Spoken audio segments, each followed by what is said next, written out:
तू भेटसी नव्याने, हे वाक्य मला आज आठवलं. आणि ते अशा करता की मी नुकताच एक दिवाळी अंक वाचला, लोकमत 25चा. आणि त्यावर जे काही मी भाष्य केलं टीकात्मक होतं. कशा उड्या त्या अंकामध्ये एका विषयावरून दुसऱ्या विषयावर आणि अत्यंत सखोल अशा तऱ्हेचं ते सारं विवेचन, टीका करणारं. आणि हे सारं निर्माण कशा करता, कोणत्या वाचकांकरता केलंय हा प्रश्न विचारणारं असं होतं. आणि ते मला त्यावेळेला खरोखर फार छान वाटलं होतं. आणि आता परत तो अंक वाचण्या इतकी आपली खरोखर क्षमता नाही, इतकं सखोल ज्ञान आपल्याला नको असं वाटून मी तो अंक बाजूला टाकला होता. परंतु आज अधिक डोळसपणे मी जेव्हा महाअनुभव त्याचा अंक हातात घेतला, लायब्ररीतून आणून फेब्रुवारीचा 26, माझ्या लक्षात आलं की मी अधिक आनंदाने, रोचकतेने, एकाग्रतेने तो सारा अंक वाचत गेलो आहे. आणि त्यामुळे मला नवल वाटले की हा अंक आणि तो अंक याच्यात फरक काय. तशाच प्रकारच्या इकडून तिकडे तिकडून तिकडे अशा उड्या मारणारे ते सारे वैचारिक लेख आहेत. वैचारिकता हा एवढाच एक समान धागा कदाचित त्या 2 अंकांमध्ये असेल. परंतु हा जो अंक आहे तो मी एखादा विद्यार्थी अभ्यास करेल अशासारखा एका धड्यामागून दुसरा धडा असा वाचत गेलो. आणि अतिशय आवडलं मला हे सारं. आणि हे सारं निर्माण करायला मला उद्युक्त केलं ते त्याच अंकात अनुभव 25 फ्लॅशबॅक ह्या सदरामध्ये गेल्या 25 वर्षात ह्या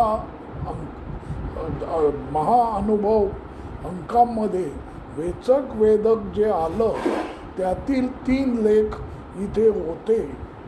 आणि त्यामुळे त्यातील डॉक्टर राजेंद्र बर्वे यांचा अतिशय सोप्या भाषेतला, सुलभतेने अनुभव मेडिटेशनचा व्यक्त करणारा तो अनुभव वाचून मला जाणवलं की ह्या विषयावर खरोखर त्यांनी सखोल अशा पद्धतीने आपले विचार, अनुभव मांडले आहेत, थक्क करणारे.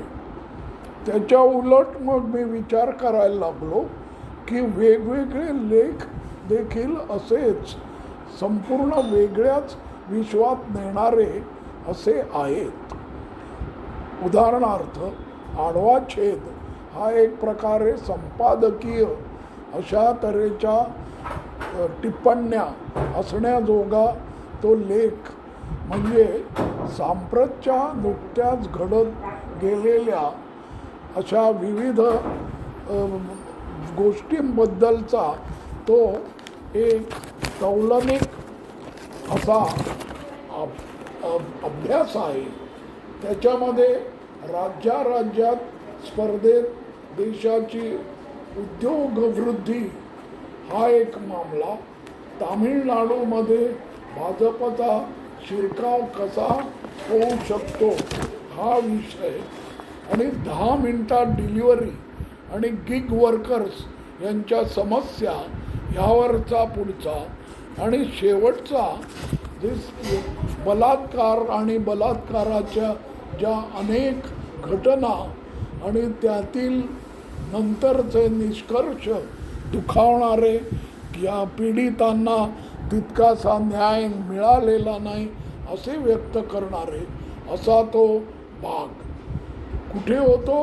मेडिटेशन. हे कुठे? राजकारण सांप्रतचं.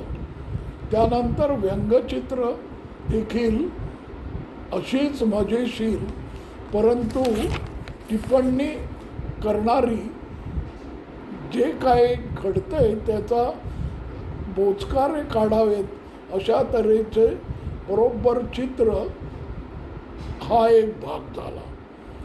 अनुभव म्हणून जो 25 वर्षातला स्पेशल, त्याच्यातला मी जो एक लेख वाचला तो म्हणजे केऑसच्या जंगलात सई आणि तिची पिढी.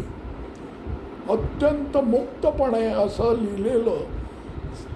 जी आत्ताची तरुणाई आहे तिच्या मनात आलेले विचार, त्यांच्या एक प्रकारचा मुक्तपणे जगण्याचा जो काही अट्टहास आहे त्या संबंधीचा लेख. नंतरचा भवतालाला भिडणारा हा देवकुमार अहिरे यांचा लेख तर तुम्हाला अक्षरशः पारलिंगी आणि कुठल्या कुठल्या अशा प्रांतांमध्ये घेऊन जातो, कल्पनाच येणार नाही. अजून एक लेख वाचला तो म्हणजे मधुमेहावर डॉक्टर आरती रानडे यांचा सखोल माहिती देणारा आणि एकंदर ही मधुमेहाची जी काही जीवनशैली बदलल्यामुळे आपल्या सगळ्यांना निर्माण झालेली पीडा, ज्यामध्ये भारत हा जणू काही देशाची, जगाची मधुमेहाची राजधानी झाला आहे, इथपर्यंतचा तो भाग प्रत्येक मधुमेहीला वेगळं असं काही ना काहीतरी नवीन देणारा, मार्गदर्शन करणारा, नियंत्रण कसं ठेवायचं, ती सायकल अगदी मुळापासून कशी अभ्यासायची, आपण जे अन्न घेतो त्याच्यापासून सुरुवात करून एकंदर जीवनचक्र कसं सांभाळायचं आणि मधुमेहाला नियंत्रणात कसं ठेवायचं असा तो लेख होता. नंतरचा जो लेख होता तो भालचंद्र नेमाडे यांच्या एका व्याख्यानाच्या लेखरूप होतं. लेखकाला जगाच्या परिमाणांचं भान हवं. इथे जागतिकीकरण आणि देशीवाद हे एकमेकांना हातात हात घालून कसे पुढे चालले आहेत याचं अक्षरशः एखाद्या अभ्यासपूर्ण सखोल अशा प्रकारच्या त्या सगळ्या विचारांचा ओघ थक्क करणारा होता. आणि पटून गेलं की एकीकडे जागतिकीकरण जरी होत असलं तरी देशीवाद उफाळून येत आहे आणि हेच खरोखर वास्तव आहे. अजून जो नाधो मानव हे प्रख्यात कवी, त्यांना महादेव म्हणून जो अनुभव आला वडारणी आणि तिने जे काही कसे कष्ट करतायत काय, ते तो जो लेख आहे तो मनाला खरोखर वेगळ्या विश्वात घेऊन जाणारा आणि संवेदनशील जर माणूस असेल तर तो वंचितांच्या दुःखाला कसा सामोरा जातो आणि वंचित देखील कसे आपल्या प्रामाणिकपणाने त्याला थक्क करतात असा तो लेख होता.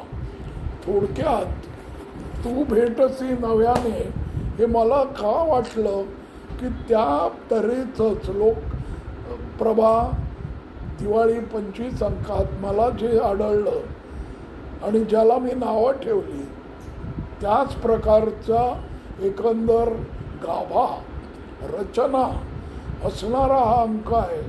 तो अंक जर मी अक्षरशः मनापासून उत्तमपणे वाचू शकलो तर मला आता जाणवलं की मी तो लोकप्रभाचा अंक देखील जर ह्या दृष्टिकोनातून वाचू लागलो तर मला देखील तो कदाचित आवडेल.